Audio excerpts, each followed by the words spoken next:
Hello and welcome to 20 Lore Pro. I'm SirAshtown, and joining with me today is JDRR. We've seen him on the channel before during set 5. He gave us an overview of Blurple, which was a lot of fun. I actually took it to store championships that season and was able to win a Maribel. So I had a good time with the list. Great time playing it. It's been my favorite color pairing.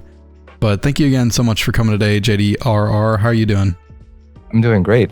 Thank you so much for having me back on again. It's a pleasure to be here. I think a lot of us in the community were really impressed with the deck list because you had put in a lot of work into refining that list, and in the 20 Lore Pro Discord, in the deck discussion, so many comments were had. And kind of on the opposite end, we had talked about it a little bit, but Amethyst Steel had also had a ton of traction, lots of people talking about it. And so that kind of brings us full circle today into a list that you're very passionate about with set 6 with Amethyst Steel. I'm excited to talk more about that today. Yeah, for sure. Purple Steel is my baby. I've been playing it since set 2. So it's like been a year since I've been playing this deck. So I'm really happy that the deck is in a much better position than it has been in the last like 1 or 2 sets. Yeah, it's gotten some cards that I think give it a pretty good upgrade, cards that give it some viability into different matchups. So excited to kind of explore those today and some of the variants of lists that you've prepared. But before we get into that, for those people who didn't watch the last video or don't know who you are, could you give us just a broad history of your TCG history and who you are? Yeah, for sure. So I've been playing TCGs for about over 20 years now. Started with Pokemon. I think a lot of people around my age started with Pokemon as kids, more so like on the collecting side. And then I didn't actually start playing more competitively until my early teens, when like Yu-Gi-Oh was really popular around the time. So then I played like a lot of Yu-Gi-Oh and Pokemon competitively, not so much in person, just because back then we didn't really have money for the cards, so we couldn't really play in person like to the highest level. But there was still online play, and I was always able to play online and compete with the best and be at the top of all the ladders in online ladder. Last summer, Lorcana came around, and I was like, hey, like this game looks really fun, so I'm gonna get into it and try it out. And here we are, like almost a year and a half later, like we're still here. Game is going strong. I'm really enjoying playing this game. And same thing, got to play online, crush the ladder. That's what I've always done, still doing it. And pretty much every season I've finished in the top 25 in Lorcana when there was a competitive ladder. Now I still play a lot, obviously, but I do spend a lot of time coaching other people and like just helping other people get better. So because I feel like right now I get more enjoyment out of helping people achieve their goal in Lorcana rather than more so like competing myself. Because now we had a couple students of mine, like they're first time TCG players, but you know, they either made day 2 at a DLC or they got their Let It Go. So it's like, it's almost like a proud father moment. You know what I mean? Yeah, no, that's really incredible and exciting. I mean, just to see that you're able to instill some of your game strategy, your knowledge into another player who wants to do well, and then they succeed at it. That's really cool. And I could see that being just something that you really cherish. For me, it's just like, I think there's a lot of people that can resonate with this, but I have 2 young children at home. So like even getting out to locals is hard enough to play, let alone going to a DLC or traveling across the country to compete. You know what I mean? Yeah, it is hard to travel, especially when some of these are so far away. When you can help others who are going to be able to travel do well there, it's almost like you're doing well yourself. Yeah, I tell them all the time, I'm living vicariously through their success. Well, we talked last time kind of about your favorite Disney characters and who you enjoy in the Disney IP, but who in set 6, which character or card has been your favorite? That's a tough one. It's hard to choose because I got so many new cards, but for me, it's probably between like Tinkerbell, Calhoun, or Genie. Yeah, those are excellent cards. I'm glad to see another Tinkerbell, because Tinkerbell is a character that many people really love. And then the new Genie, I mean, that thing is like, whoa. Card's like, crazy. Yeah, that card is excellent, and it fills a gap that Amethyst needed in several other builds. So it's exciting to have that card there. It's exciting, but at the same time, it can be very frustrating if you are on the other side of the table. Because, like, I don't know if people remember. So, like, set 2, set 3, Surfer Mini, the red one, the 1/3 evasive, just like Tinkerbell. Yeah, that one's tough. Right. It's just like back then there were not very many answers to her. So if you leave it unchecked, they just keep questing for 2 every turn, and you just like flat out lose the game because you can't answer it, right? Genie's kind of the same way, except it's just even better because its stats are better. Like, it has 4 health, so it doesn't randomly die to steel, because steel can do 3 damage fairly easily, but anything over that, they have a bit of a harder time. And it draws a card, quest for 2, it's evasive, so it's just like, it's so hard to remove. Surfer Mini, it was great because it was inkable. It filled a spot back then. Like you were saying, it was annoying to play against. Yeah. But now, I think with cards like Blurple, it needed to quest quicker, and now it can. Oh yeah, definitely. Like, basically all the Amethyst purple decks have been really slow for the most part, and decks were just kind of going way too fast and couldn't keep up. So now this set, all the other purple decks have gotten a lot faster in that sense, and that they're able to compete like better than before. Hey, sorry so much for stopping today's video. SirAshtown here. Just wanted to thank again JDRR for doing today's deck tech. We recorded this before the EU Continentals, so this doesn't reflect the updates from the tournament, but JDRR does have a free player guide on how to pilot Amethyst Steel available online. We'll have that link down in the description. So if you're wondering how the EU Continentals impacted this deck tech, he'll have that all available for you to read down in the description. We just want to thank JDRR for doing this interview. He has some incredible insight into the deck, and I'm really excited to see how this deck transforms now that we kind of have some form of meta with the EU Continentals. And I'm very excited going into NA Continentals and Charlie's Collectible Show December 14th and 15th. 20 Lore Pro, we will be live December the 14th and 15th with Charlie's Collectible Show's 8K Day 1 on the 14th, and then the top 8 on Day 2, the 15th, followed that by a 2K tournament. So we're going to have some great lorcana tournament coverage to show y'all, so be looking out for that. Couldn't get this video out fast enough due to just some planning and getting things settled. We have some huge announcements on that note coming up on Monday. We're going to have some foreign language casters joining the 20 Lore Pro team to give you coverage of the 8K and 2K tournament at Charlie's Collectible Show. So we're going to have those available in Spanish, German, Chinese, Japanese, and French. We're really excited to have those cast of announcers join us, and we're excited to give y'all, the community, that coverage. So again, thank you, JDR. Thank y'all so much for this quick interruption, and we're going to get right back to talking about the power of Genie. Speaking of Genie, a strong character that is really helping more lists be that much more viable, that much more quicker on the ground, getting up in lore. We're talking about Amethyst Steel, got a big upgrade. How have you seen Amethyst Steel change going into set 6? A little bit of history lesson. So back in set 2, the most popular, or in my opinion the best build, was like a blue fairy build, because you would play blue fairy and then you would play like floodborne characters like Beast, Tragic Hero, Tinkerbell, and things like that. So then you would just like endlessly draw cards through blue fairy because there wasn't a lot that can get rid of it, right? And that's how like we won. Then when set 3 came around, the meta was a lot faster and lower to the ground. That's when like artifacts made green purple really popular, and so faster decks like that kind of, and even green steel to a degree, like Speci made it popular, like the green steel Merfolk, Flynn with like Prince John and stuff like that, and Fire Tech. So like that kind of warped how decks had to play back in set 3. So then purple steel became a much lower to the ground mid-range build instead of trying to play for the late game. I forgot to mention, like set 2 we played like the 8 cost Elsa as well, so like games were going really long and we're playing like much later into the game.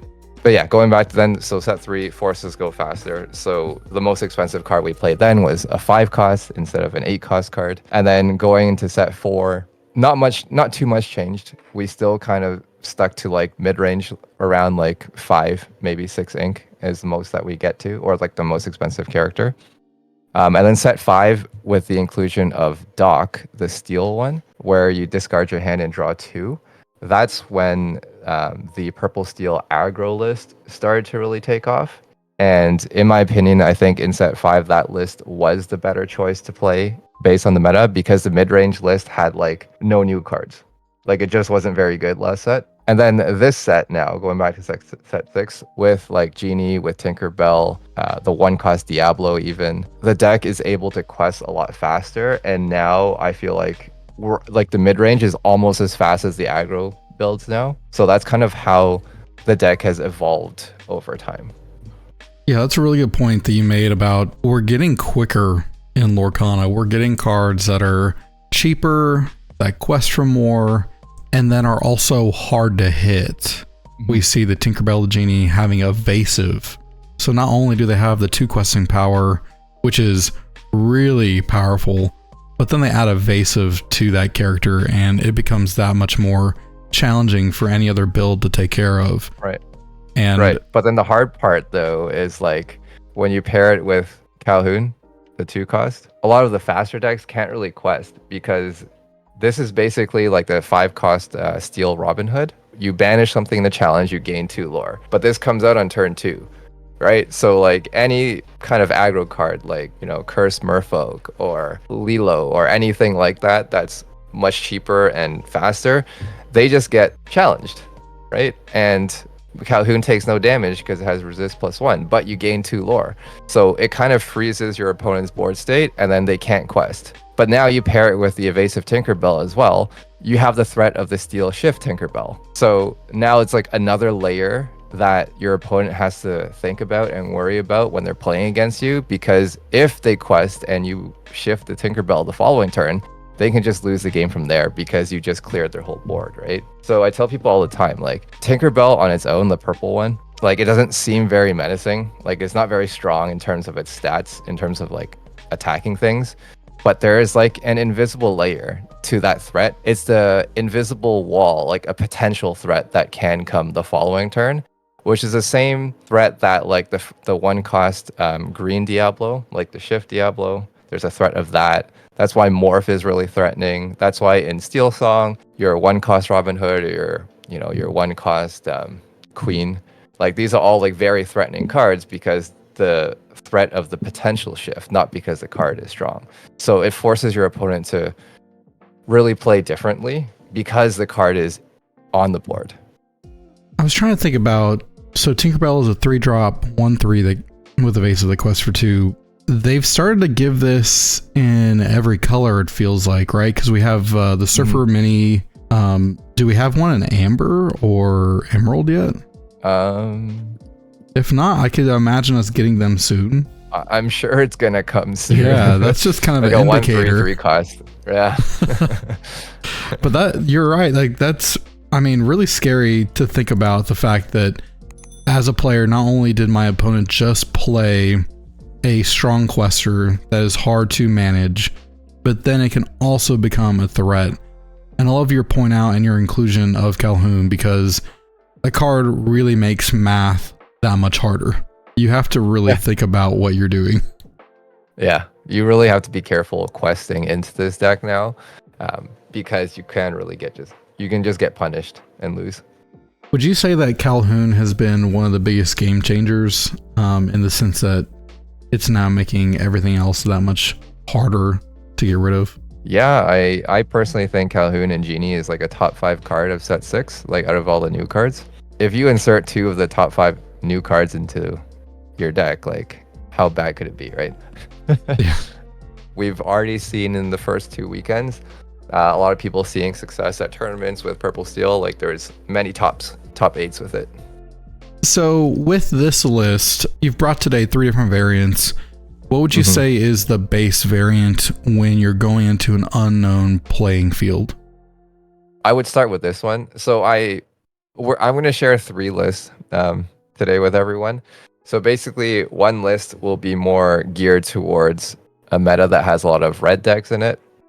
Another list would be geared more towards a meta with a lot of steel, and one that's kind of in the middle between the two when you don't know what your meta is. So for example, the one that we have right now, we have the White Rose, which is also one of the new cards of the set. This card is just like a very safe card. Like, it's never bad to play. Like, it never feels bad to actually play it out, because it is a 3 cost, it's inkable, it is a 3/3, so it's respectable in terms of its ability to challenge. But one thing that's often overlooked is just the one lore that you gain once it enters play. So it's kind of like a baby Merlin goat in a way. And something that is also overlooked is that, especially when you're on the draw and you play Calhoun on turn 2 and then the White Rose on turn 3, if you're against a faster deck, that if Calhoun can challenge something and banish it, that is 3 lore that you gained, right? In the past, you play, a 2-cost character and then you play another 3-cost character and you have to challenge your opponent's board, you've gained 0 lore, right? So like on the draw, that extra lore just from not actually questing adds up and helps you get to 20 while you're trying to fight for control. I'm surprised with this list that it only has 2 Calhouns. Did you feel like having more just messed up the uninkable count, or just didn't fit kind of the way that you're trying to take this deck to? I've been going anywhere between 2 and 4 Calhouns. The thing about Calhoun is like it is a very strong card in the right matchup. So, for example, if you are playing against a blue deck like red blue or blue steel, this card is kind of useless, and I rather just like have no copies of it. Even against red purple to a degree, like anything that is more control based and slower, I don't really want Calhoun. I need to go faster, and that's when I want to play Mr. Smee. What happened in testing is I started with 2, then I was like, oh, this card's really good. Then I went to 3, then I went to 4, and then eventually it's like the card started to clog my hands and I was drawing too many. Because ideally the best time to see this card is turn 2 on the draw, and I don't really want to see it any other time in the game, which is why I ended up at 2. That makes a lot of sense, because if it becomes a weakness against other strong meta decks and it's great against the others, having it just at 2 is pretty good, because in Amethyst still currently, at least in this list, you don't have a way to kind of cycle it away. Not really. Like, because of how purple steel is, you do want to end the game by like turn 8. You don't want to be like red purple, like drawing cards, getting to like 10, 11, 12 ink, like really late game, because every deck is just outscales us, and like their top end, their late game cards are just better, right? So the reason why we play it mid range is because we have better cards than the aggro list, so we beat all the aggro decks, but we are still fast enough to beat the other mid range and control decks. I could see also why playing Pete 2 makes sense then, because if you're a mid range deck, you're wanting to win by turn 8, it's that sweet spot right where Pete makes it where your board is still safe from those big wipes that may be coming. Yeah, you don't want it every matchup. No. It's just like to your point exactly, like Calhoun and Pete, they're at 2 because I don't want it for every matchup. Usually the things that are a 4 of is the ones you always want to see, and not situational. And the only other thing about Calhoun is that it's uninkable. So, like you said, there's no way to cycle it away. So if I draw it in the wrong matchup, I'm just like kind of in a bad spot. Like, I don't want to see it. With this deck being mid-range, on an average playing field, what have you seen are the best lines that get this deck to 20 lore? Really, it's just trying to play on curve, playing like a 1, 2, 3, 4, and then going from there. So ideally, it's one of the 1-drops. So on the play, I would rather have Chernobog. On the draw, Diablo. On the turn 2, on the play, I would rather have Smee. And then on the draw, I'd rather have Calhoun. Turn 3 is always the White Rose in this version. And then turn 4 is Genie.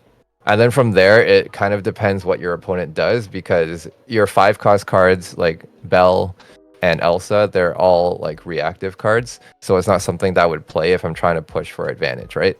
So often turn 5, I'm playing like a 3-cost character, like either like Merlin Crab or Fox, and like another 2-cost character.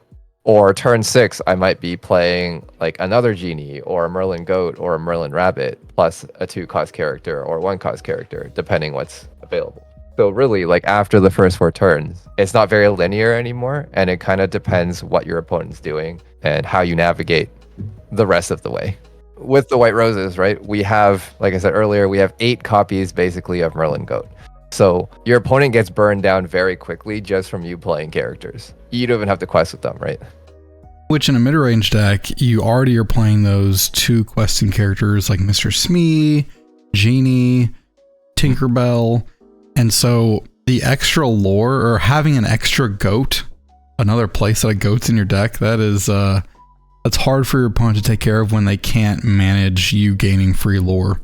Yeah, exactly. Because especially like in a mid-range deck like this, you don't, like I mentioned earlier, we don't draw a lot of cards, or we don't want to be drawing a lot of cards because we don't want the game to get that long. So oftentimes we'll get to anywhere from like, 15, 16, 17 lore, and then we are low on cards and we're almost in a position where we're top decking, right? So the fact that you have more goats, more burn cards in the deck, like the White Rose, Merlin Goat, it just helps you cross the finish line to get to 20 when you run out of steam. And I'm guessing cards like Smash, what have been your kind of number 1 targets for Smash? I'm guessing it would be like Diablos or cards that prevent you from being able to use your evasive characters well to get those 2 lore. Mm-hmm. It's mainly like the 3-cost green Ursula. Because if you let the Ursula sing twice, you can just lose the game. It's like you either destroy your entire hand or destroy your board, right? Because the characters aren't that strong to begin with. Yeah, so that's really what it's for. Like, I don't want to instantly lose the game because they played Ursula and they sang twice. Unlike, say, a deck like Steel Song, where they play 4 copies of Pete, the difference is like they would play Pete and then you can sing a whole new world after, right? Because then you blocked your opponent from singing or taking an action. Then you dump their hand with whole new world. And then they just don't have their songs in hand anymore to sing. Whereas in this deck, you play Pete, it's like, okay, we stop them from singing for a turn, but then the card's still in their hand. So it doesn't actually stop them, or it doesn't help us win, and it's not really stopping them. Which is why I only play 2, because I want to see it when I control the board. And usually we have control of the board by turn 5, turn 6, right? And that's when Pete's really good, because we have control of the board, we play Pete, we keep replaying it with Madam M, Snake, or Fox, and then your opponent just can't do anything because they're locked out of the game. They can't play any actions or songs, right? So we just need to see it exactly at those turns apart. Like, otherwise it's inked early on because you're not going to play it. That makes a lot of sense. So in the matchups that you are thinking about, I need to prevent my opponent from playing a song that takes care of my most important character on board, or even wipes my whole board, you're saving it for a little bit later in the game to recur it as often as you can. Yep. So for example, against decks like Lemon Lime, the discard one, Green Steel, and Steel Song, they are all like heavy on songs and actions, right? So if you play Pete and just keep playing it every turn, they actually can't do anything. It's like our win condition against those decks specifically. On the same note, our win condition against other decks that aren't song-based, like against Red Blue or Red Purple or other purple decks, is like Merlin Goat, White Roses, and then you use the bounce cards to recur Goat so that every turn you're burning for like 2 to 3. And then that's how we can get to 20. I like that you have a strategy against what this deck is weakest against. So you have a package built into the deck that is strong in and of itself, but you have specific targets or matchups that you know it'll be very effective against, because it makes you be able to choose the hands that you're going to keep. It tells you, okay, I know I need to work towards getting these cards in order to win this matchup, and you can shift based on which type of playstyle you're playing against. That's That makes for a really great deck when you can respond to both sides of the coin. Yeah, which is why I love this deck, right? Because it's kind of right in the middle and it's just flexible. What would you say for this base list is the hardest matchup that you've found to win? I would say the blue decks are the hardest just because they can ramp so fast with their ink, and we don't have like a true board wipe. Like red purple, they have things like Be Prepared, right? Like we don't have removal like that. The best removal we have is Along Came Zeus and does 5 damage. So the blue decks, they can often just go too quickly with how much ink they can get through ramping, and then they play big characters that we can't remove, which is why it was such a hard matchup previously in the last set, because we didn't have all these 2 lore questers, right? So we couldn't just quest and go under them. It's still really hard just because we still can't deal with their characters when it gets to the late game. So we do really have to rely on all our 2 lore questers to win before it gets to that point where it's too late. I've talked to a lot of people, especially about Sapphire Ruby. And if that deck ramps up so quickly and you don't have a way to take care of their items, their bigger characters, they're going to be able to win the match very quickly. And the only way, or the best strategy, I should say, to win that matchup is to try to get underneath them, get the lore as fast as you can to where even if they do dime once, as long as you can win that next turn, it's going to be too late for them. So to have some more characters that gives you the ability to get underneath them really makes the deck more viable against that matchup. Yeah, that's why all these new cards are so good for the deck and made it so much better than before, because we are able to get under decks a lot more consistently, and we have more burn cards with the White Rose and Goats and stuff. Oh, another card that also helped that strategy a lot is the 1-cost Diablo. But this card, like, it seems like it's useless. It has 0 attack, like 1 health, right? And then when it dies, when it gets banished, you draw a card. What this card does is it allows you to constantly just keep questing with it, because you don't care if it gets banished, you draw the card regardless, right? So against like decks like red blue, you can throw this card out and never get punished for it because you always draw a card in return. Whereas something like Chernobog's Followers, if you play it, you have to wait a turn before you can draw. And if they remove it, you don't draw from it. So the Diablo has been also a really nice addition to help us get under decks. And something that is also overlooked is that if you play Diablo on turn 1, Calhoun on turn 2, you keep questing with the Diablo, and then it's like your opponent has a choice, right? Like if they attack the Diablo, then Calhoun is going to trade and gain 2 lore. So it kind of puts them in a really bad spot. Oh yeah, and if they trade Diablo, they give you a card too. So it's kind of like a lose-lose situation a lot of the time, which is why that card is so good in this deck too. So that's something that I was wondering was, how does Diablo kind of play into this strategy? But that makes a lot of sense that this card, it's going to draw you a card no matter what. You might as well just start questing with them and get that card. Yeah, we have a running joke internally, but like Diablo is basically a spell book because people are not going to attack it most of the time. So you can just keep questing freely with it most of the time. Well, looking at the overall deck list that you've brought today and the strategy that we've talked about the strengths of the list being a mid-range, having the package to respond to its weaknesses very well. That being said, knowing the meta, if you're going to a specific meta and you know what you're going to be playing more against, what would you say are some of the flex cards or cards you might change out? I would say the most flexible cards right now in the current list that you see is the White Roses and Big Tinkerbell.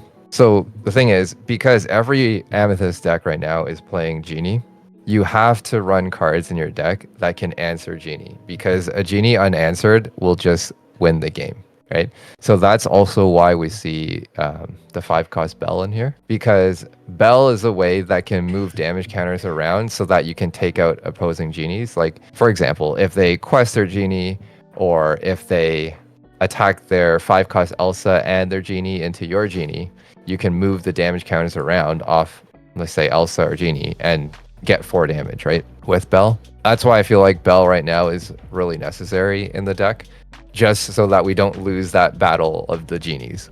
Because, as mentioned earlier, any purple deck, whoever can keep their Genies alive is probably going to win. Because if you are able to use characters to remove genies, then you have better board control. You have more characters on board. You have better tempo. And then you don't have to use Along Came Zeus for Genie, and you can save it for their later game threats. So it's something that you alluded to earlier, is like the meta is getting faster. Every deck has more and more threats in it. So it's like we can't use our premium removal, like Along Came Zeus, on Genie when there are more things that are going to come later on. Wow, that makes a lot of sense, having that package there specifically, because I mean, every list I've seen set 6 is playing Genie, and it's because it's hard to get rid of. Yeah, it's hard to get rid of. I mean, and so it's either like the number 1 or number 2 best card of the set. Like, everyone's playing it. Like, prior to this set, would you have ever thought that there would be a better card than Merlin Rabbit? Yeah, no, I hadn't been thinking about. It's just a staple. Merlin is, yeah. So now to see it at 2 in some lists is like, whoa. Like 2 or none even. Yeah. And some people are questioning, they're like, why play Genie over Rabbit? But it's exactly what you're saying. This card, if it doesn't get answered, it's going to gain you 2 cards or 2 lore every turn, and you've already drawn a card off of it. It's a powerhouse. Exactly. Oh, and to answer that question though, why play Genie over Rabbit? I think it really depends on your deck. So something like Blurple or Red Purple, you will often see that they are playing 4 Genies, but they are playing anywhere between 2 to 4 Rabbits as well, because Rabbit fits a more lower control style type of deck, like Blurple and Red Purple, whereas Genie favors more of like the faster, lower to the ground play style. But like the slower decks, they still have to play Genie because they need an answer to Genie, because Genie by himself is an answer to Genie with either Merlin, Crab, or Belle, or Elsa. So it's like you can't not play it. So depending on like the deck that you play, that's what I would choose if you're going to play Genie or Merlin Rabbit. But I also found, like I mentioned earlier, is oftentimes we run out of steam in the mid game. So that's why I still run 2 copies of Merlin Rabbit, because I still need the draw sometimes. Especially if you're playing another purple deck and they play rabbits and you don't play rabbits, they will just kind of grind you into dust out of resources in the late game or in the mid to late game. So you still need some of it to at least stay even. So what I'm hearing is that people need to understand you have to respect the Genie. Yep. That's absolutely. People are gonna see it. If you're playing purple, you're playing Amethyst, you're going to see this card. You got to have a way or understand how your deck answers it. Yep, you better have a way or you're just going to lose. Well, you brought 2 other lists today. This one being the Fairiest, the next one being a Amethyst Steel Tink focus. Could you talk to us a little bit about the shift into this second list? The reason why I had the previous list with the white roses and not the evasive Tinkerbell into like a blind field is because you don't know, when you don't know what you're going up against, Tinkerbell does have some hard counters. So like I said earlier, the white rose, it's never a bad card to play because it's just very neutral. It does what it does. So it's like a 7 out of 10. But the evasive Tinkerbell, if you play into the wrong matchup, you can just lose.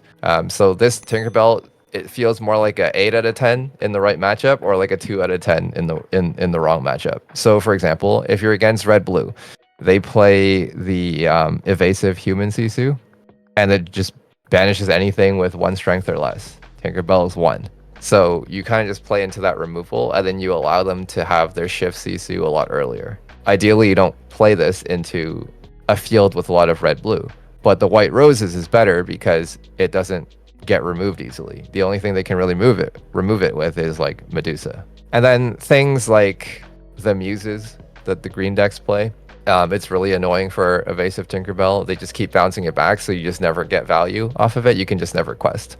And also against green purple, they might play Kit Cloud Kicker, which is also the card that bounces something back with 2 strength or less. So all those cards are very annoying for this Tinkerbell, and you can basically never use it against them because it never stays there. But if you are against a lot of steel, yeah, anything a lot of steel and not a lot of green or red, like Tinkerbell is very good because now you have another threat on turn 3, that quest for 2 that needs to be answered just like Genie. And if they waste removal on Tinkerbell, then Genie, like, it's free to be played.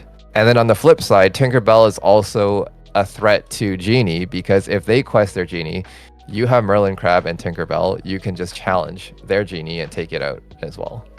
And I see the difference between the two lists, the Fairiest in all the land and this Amethyst Steel Tink, that the only difference really is the shift from having the playset of the White Rose for the playset of this 3-drop Tinkerbell. Exactly. But it definitely shifts like how you play the deck when you have the Evasive Tinkerbell versus the White Roses, especially on the draw, because with the White Roses you can always challenge something. With the Evasive Tinkerbell you can't really challenge much because it's not very strong on its own to challenge with, but it's more so like what I talked about earlier, like that invisible wall of the threat coming down of the Shift Tinkerbell. Yeah, just knowing that you can turn this evasive, if you see that you're playing against a Lemon Lime or Emerald Steel, they tend to have the ability to bounce or to recur things that cause your 1-3 to not be as good, like you were already mentioning. You can turn it into this Tinkerbell, which is pretty good against a lot of characters. Exactly. That's why it's really meta dependent on when I would play the Evasive Tinkerbell. Having the Evasive Tinkerbell would give us an edge in the Amethyst mirrors, just because you have more ways to threaten Genie. And like I said earlier, the one who keeps Genie alive is probably the one that's going to win. So the thing about the Sapphire list, so like Red Blue, for example, versus Blue Steel, Tinkerbell is very good into Blue Steel because it's evasive. They can't really challenge it. It's hard to get rid of. And they spend all their resources trying to get rid of that, and then Genie is still there, right? So this actually improves that specific matchup just because they have a hard time getting rid of it, even though it makes our red-blue one a little bit worse. But like with every deck, right, you're not going to have perfect matchups across the board. You do have to make sacrifices somewhere, and you have to pick while you're deck building what you want to focus on beating more often than not. But you also have a third list, and I like it because it plays a character who we haven't gotten to see a whole lot of in the form of Gantu. Could you talk to us about this third list and what makes this possibly viable? Yeah, so the Gantu list is something that I would take into a field with more red decks, because Gantu's stat line is 4-3 and it quests for 4. So red decks in general, it's hard to get rid of it if it's readied because they have Meta Medusa, but it only hits like anything with 3 or less, right? So oftentimes this card will survive the turn and then quest for 4. And you know, that hurts, right? Questing for 4 in a turn, because that's like 20% of the way to 20 already. Yeah, that's really scary. Thinking about one character questing for 4, it's reasons why in set 1 people were still playing Mickey Mouse Brave New Tailor, because questing for 4, even at, I think it's an 8 cost character. Yeah. It's still amazing to quest for 4. So like there aren't a lot of answers to this card in general, like against red decks. And like I mentioned earlier, you often run on a Steam around 15-16, right? 15-16 lore. So this is a card that can help you get you over the edge. Yeah, even if it only quests once, like all you need. It still gave me 4 lore. Like that might be it. That's all you need. Yeah. Like it's Mr. Smee questing twice, or Genie questing twice in one turn. So yeah. And like I said, there's not a lot of answers. So if you can get this card to stick for the turn and quest once, you pretty much win against the red decks. I know Ruby Amethyst has started to play Elsa, the Fifth Spirit. Has that at all shut down this Gantu play line where they play it, you play your Gantu, then they play the Elsa to tap it down, and they challenge with anything to get rid of it? Like, that's obviously one of the concerns, but that's why you can't just throw Gantu out like randomly. You do have to bait out the Elsa at first. And the Genie really helps with that, because oftentimes they're using Elsa on the Genie. So if they use the Elsa on the Genie, then that's when Gantu is a little bit safer to play. So you really have to like read, you have to assess the board state and the situation and see if it's a safe time to play it. Oh, and talk about You'll know if it's baited like probably the next turn because you get Genie on 4 and then you could see them play Elsa if they went first, and then here's my Gantu. Yeah. Like they would have to be prep if they don't have Elsa, exactly, right? Yeah, that's... And the other thing is that because your turn, 2 and 3 characters as well are good at fighting and good at trading, oftentimes they have to respond to Mr. Smee. They can't just let it quest, right? Even if they Elsa your Gantu, if they have no other characters on the board, Elsa can't take it out. Yeah, that's fair. Gantu has 3 health, and Elsa only hits for 2. Being the player who tries to kill Gantu and I'm not able to, and then you just get to quest with him twice. That's it feels bad. Have you got in your testing? Have you gotten to get that off where you've quested with him twice? Very rarely. Like usually, it only quests for one time, and then they remove it immediately. But the thing is, like they spent all their removal removing the Gantu, or they spent it all on Genie already. So like, you want to put your opponent in a bad spot, and this is really what Set 6 has brought with a lot of the decks. Is just that every deck now has so much threat density that every turn you do have to answer a threat or you can lose the game. So very similar to like Green Steel, where they have like Diablo, Ursula 3, they have Beast. Like they just have a lot of cards you have to answer or you lose, right? And now every deck is kind of moving towards that direction too. It's just like every turn you have to answer these threats that I'm playing or I will win the game. Well, I certainly like the threat of Gantu and just the idea that I have a character that's going to quest for 4. Do you have a way to remove it before it quests? If you're playing red, like you were saying, JDRR, I don't think you do. And even if you do, you have to have everything else in line that isn't already used up, like you were saying, on something else. Yep. So this is... So it's like all about when you time the Gantu. If you time it at the right time, you really put them in a bad spot. Or the funny thing is, if you have 8 ink and you play Gantu and a Pete on the same turn, they actually just don't have an answer. They just have to take it because you can't even be prep, right? Yeah. I like the fact that Gantu, it's not only questing for 4, which is amazing, and that's the reason why this card is incredibly playable, but there's a psychological factor behind it. When you see a card like this get played and you're the opponent, you're thinking, oh my gosh, they're about to game 4. And it makes your game plan completely shift. Your mind is now focused somewhere else. There's like some psychological damage that has just occurred to you. Exactly, which is the same thing Evasive Tinkerbell and Genie does to your opponent.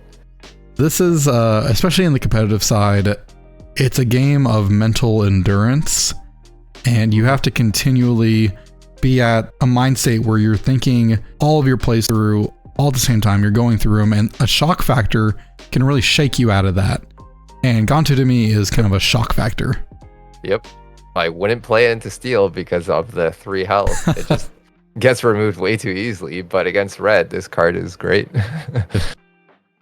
I mean, even with like you were saying, if you get it on turn 8, if that's what you have to hold it out to and you have a Pete in hand, that's still not too bad.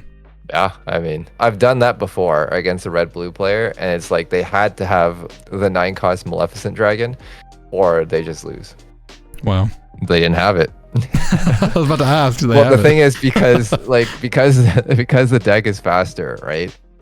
Usually red-blue will ink Maleficent Dragon and the higher cost cards just because they need to answer your early game threats. So oftentimes they don't have the Maleficent Dragon by the time we get to that ink.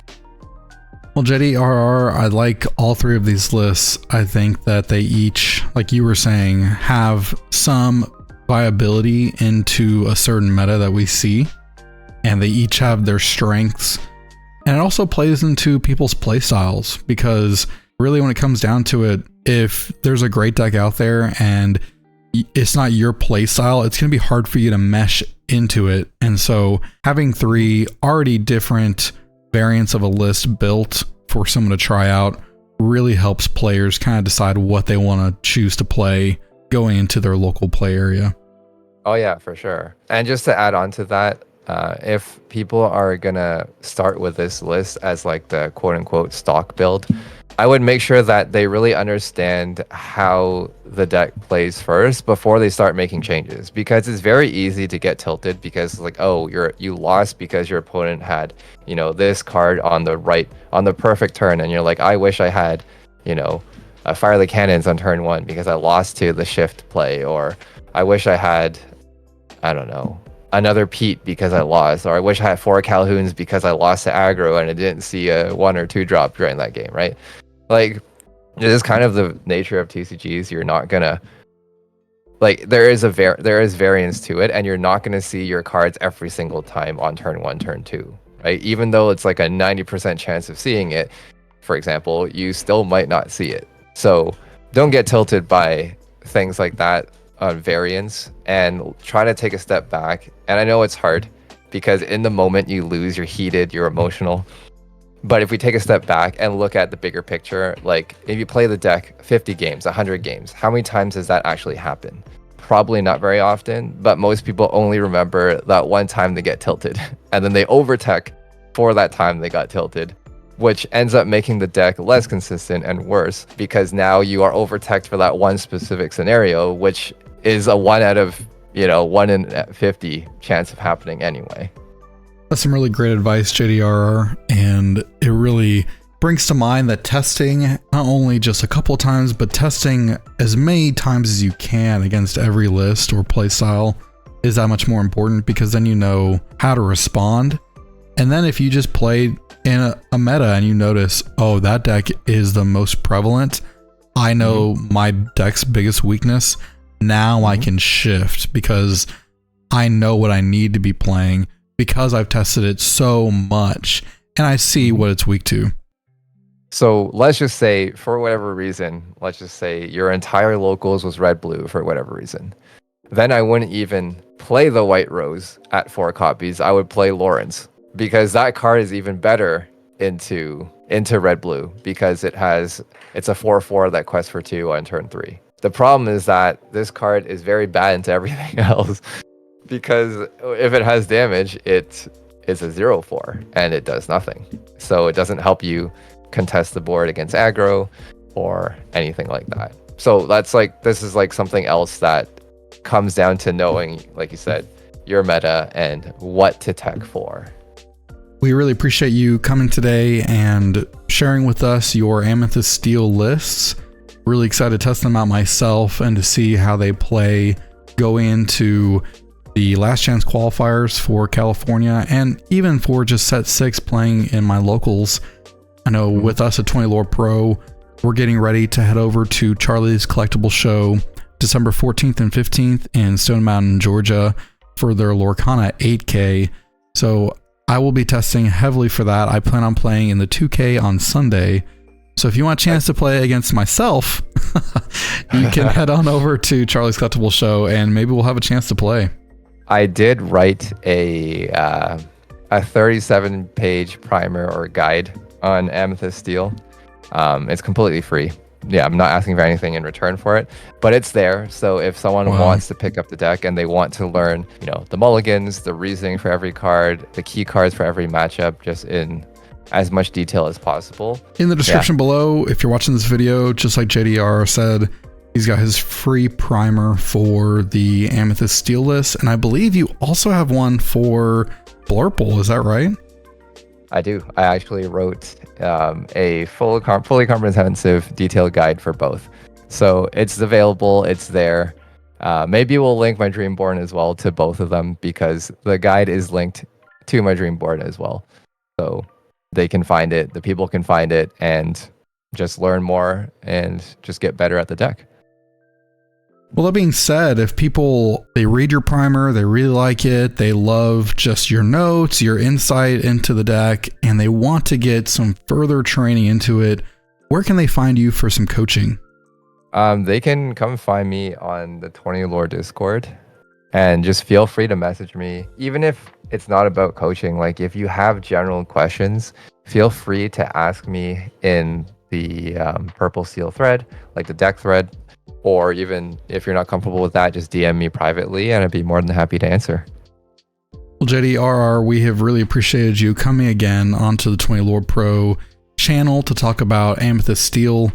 Really looking forward to seeing kind of how Set 6 meta develops and how really the Lorcana Championship goes both in the EU and the NA. A lot of great tournaments coming up. Again, Charlie's Collectible Show in Stone Mountain, Georgia. That's December 14th through the 15th. Great time to test, especially if you're thinking about going to California. We're going to be there streaming that tournament live. So if you're not able to attend, again, December 14th and 15th, 20 Lore Pro will be live over on our Twitch for Charlie's Collectible Show's 8K. Thank you so much, JDRR. Any final thoughts or words of wisdom that you might have for the 20 Lore Pro community? Well, first of all, thank you for having me on again. It's been a pleasure. And the last thing I would say is play the deck that you enjoy the most. Like, unless you are playing for like the, in a DLC for the Mickeys, or, like the ultimate goal is to win first and foremost. Otherwise, I would suggest just playing the deck that you enjoy the most, because oftentimes I see people just keep hopping around to the best deck, but they don't play what they like or what they enjoy. And then they end up not liking the deck, or they start getting burned out from the game. Like, it just overall is just not very enjoyable when you don't play your favorite deck, right? Which is why I always play my favorite decks, just because I enjoy it. And there is also something to be said about playing your favorite deck, because you know all the lines perfectly. You know everything that your deck can do. So oftentimes that is an edge against an opponent who might be playing, a higher rated meta deck. But because you just know your deck better, you just are more comfortable with all the decisions, you just ultimately make better decisions than your opponent will.